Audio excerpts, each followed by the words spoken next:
Good morning, everybody. It's August 23rd today. As you can see, we're cutting wheat. Not a great crop of wheat, because you can see between it, you can see some heat waves there. But this is my best crop of wheat down here at the South Farm.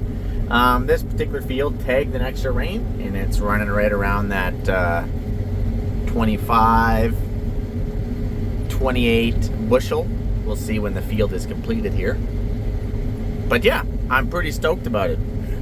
The previous stuff that we've been coming off of. Yeah. Hold on here. I'll come grab your line and I'll stick to you, I guess, so the carts are easier for them. Okay. Yeah, so right here it's sitting at about 28. It's not the best crop in the world, believe me. This is still a poor crop, but this is freaking awesome that I can cut a field at 28 bushel. And the reason why I can cut a field at 28 bushel, well, it might not average 28, but even 25. If I can cut a field at 25 bushel, an acre wheat, that's awesome. And it's because this field actually tagged a rain that kind of came through on an angle. Got about 3/4 of an inch through a thunderstorm. Okay, I have to shut that radio off. So yeah, I'm pretty stoked, guys. The rest of the previous wheat that we've been cutting has ranged all over the board, but it's been poor. It's been poor. 10 bushel, 12 bushel, 15 bushel, 14 bushel, 18 bushel. Last stuff we just come off of was 18 bushel, and then this one hit 25, 28 bushel. This is the best. This is the highlight. It's all downhill again from here, but it is what it is. We want to enjoy this. This field is about 320 acres, so it's not the biggest field in the world, but pretty stoked about it. Let's get out and take a look at some stuff here. Just put my shoes on. Alright. So I'm going to say, yep, still rocking the combine. Let's take a look at this wheat. Pretty short. Really short. This is about the height of our wheat. It is about knee height. Well, maybe if you stretch it out to knee height. This down over here is this is a burnout area. Yeah, I don't know, it's just like more like shin height.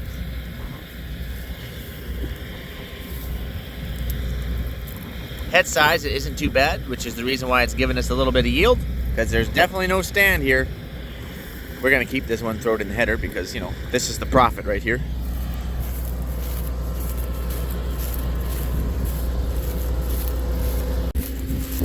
There we go. So, these bolts under here keep giving me problems. This update kit, yeah. See if I can see it here for you guys. That tensioner, that little tensioner bolt right there. Yes, it is. It keeps loosening off. So, that's kind of problematic. Seems to do it more on these end ones, carrying the most weight, I suppose. But for whatever reason, I guess it's working. It's just, I don't know. I don't know about that yet. I don't know about that design, but it's working kind of. So we'll keep chugging along. But other than that, we have most of the combines out here. There's 3 over there, and there's, I don't know, there's a few over there.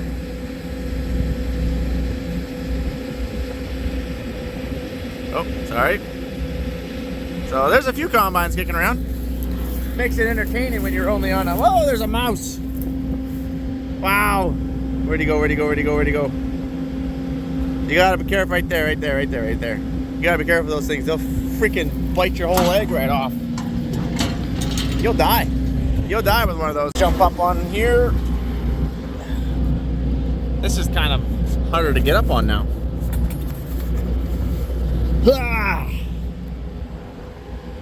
So that's what our sample looks like. Let's take a peek at it here.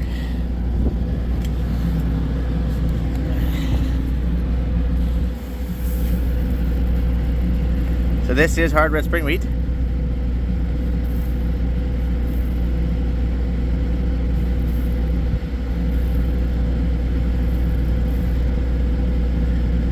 Looking for cracks. Looks pretty good. White caps. White caps are these. Unthreshed. But actually, all in all, this is a pretty good sample. It's small, but that's... Oh, there's a crack. There's a few here.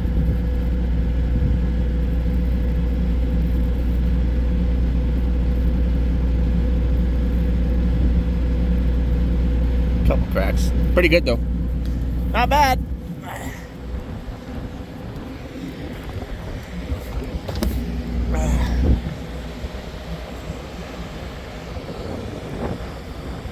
So yeah, we'll keep cutting.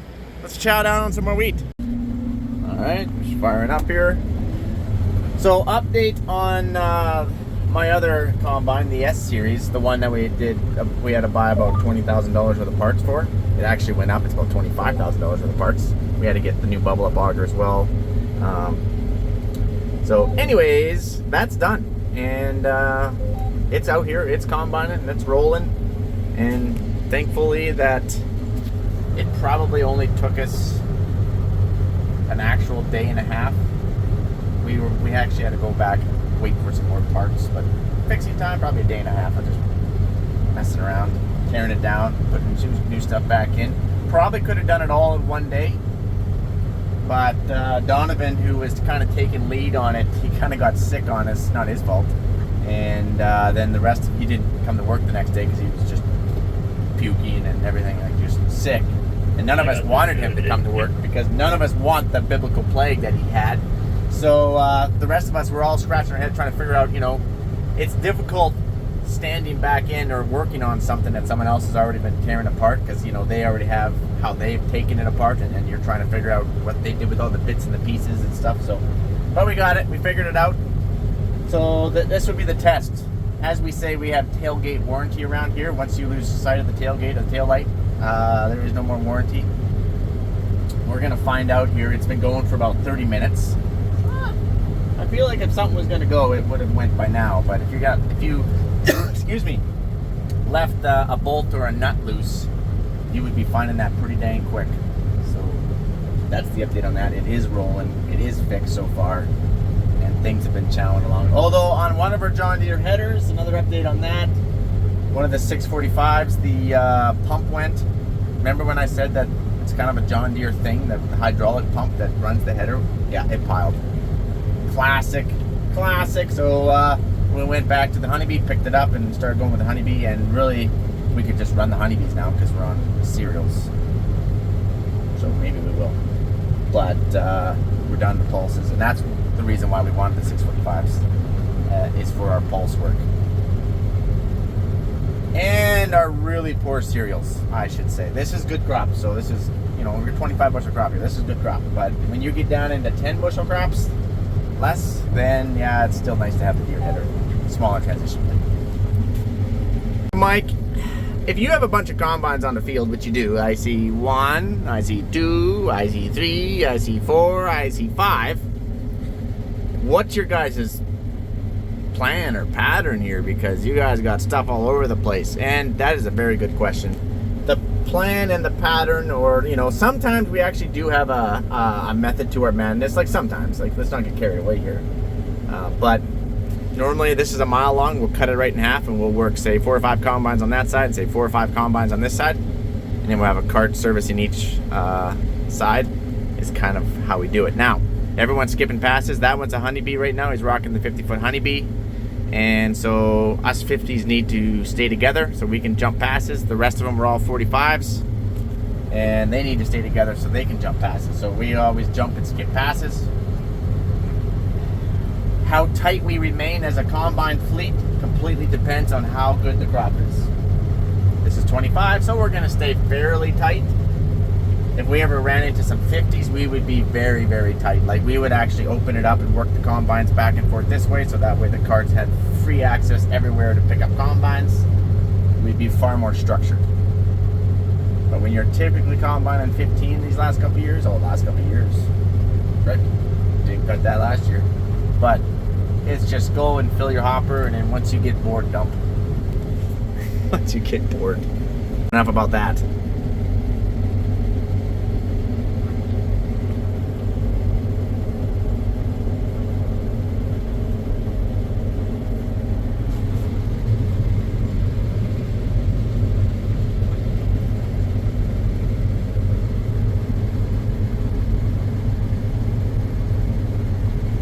That picture keeps changing every so many seconds. That's my clean grain. This is my tailings.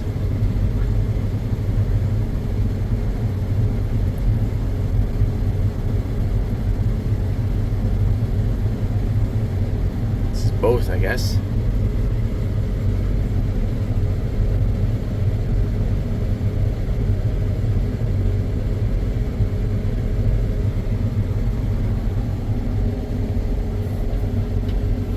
This tractor comes with complimentary chiropractor work, right? Are you saying that one's rougher?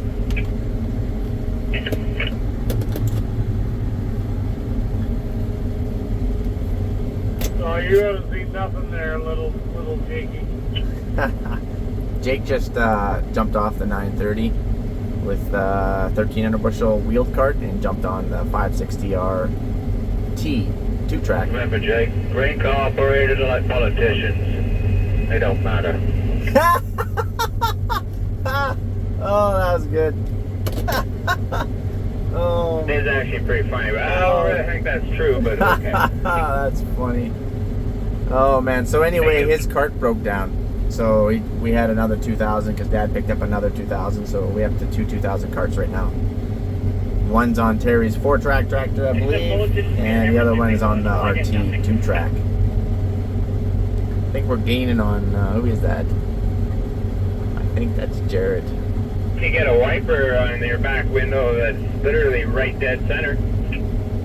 There's always lots of radio chatter, you guys. I don't know if politicians get everything they want. They steal everything they want. Oh! They get it. I might have to start filtering some of this pretty soon, but they're not wrong. They're not wrong.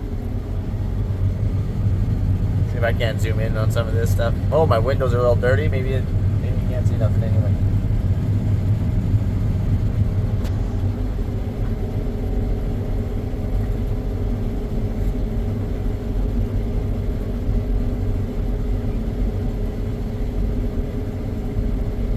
So we're rocking out at about 5.5, 6 mile an hour, kind of where we're sitting. Obviously, it's not a lot of crop I here, think Mark so. can probably take that path down the court if you just want to hop over the other side. Okay. So Mike, do you find a capacity difference between the S and the X? Yes, absolutely, there is a capacity difference. I don't think it's near what they claim it is, but the S series operators, we just kind of stuck a speed limit on everybody because you could run those things at 6 mile an hour, 6.5 mile an hour as well. What do we got here?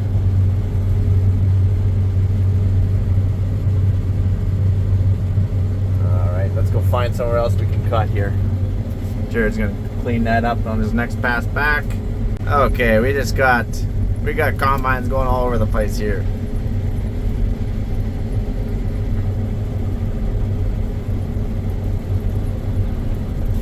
I gotta go find somewhere else I can cut. We're just about done this field and then we're moving off of wheat, so we're gonna go to mustard.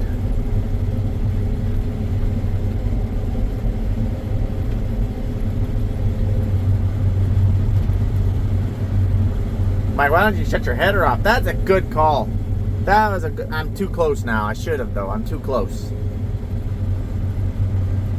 So these combines are already done their side, which means all these combines are going to flock to this side for this last 40 acres, and it's going to be pandemonium out here for 40 acres. And then we're all going to blow off, clean off, and we're going to start our move, and we're going to go to a different field. So that's it, guys. I will catch you guys on the flipper. Adios, amigos. All right, we just finished. All the combines are coming in here.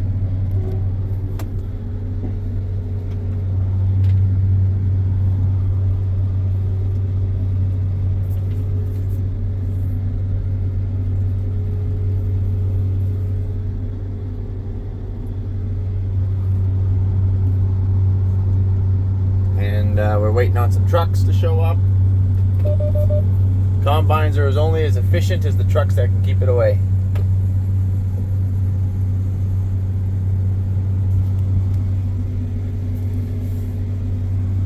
Oh, that's my combine right there. That's the one that we were doing all the work to it. It's good to see. Everything seemed to be A-okay. No issues. We pumped about, I think, an hour and a half on it so far. I hear someone's honking at me.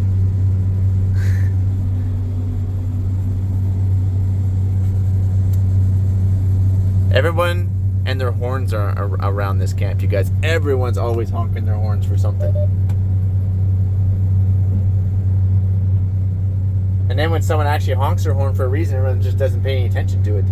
Okay, good enough. All right. I will catch you guys on the flipper. Adios, amigos.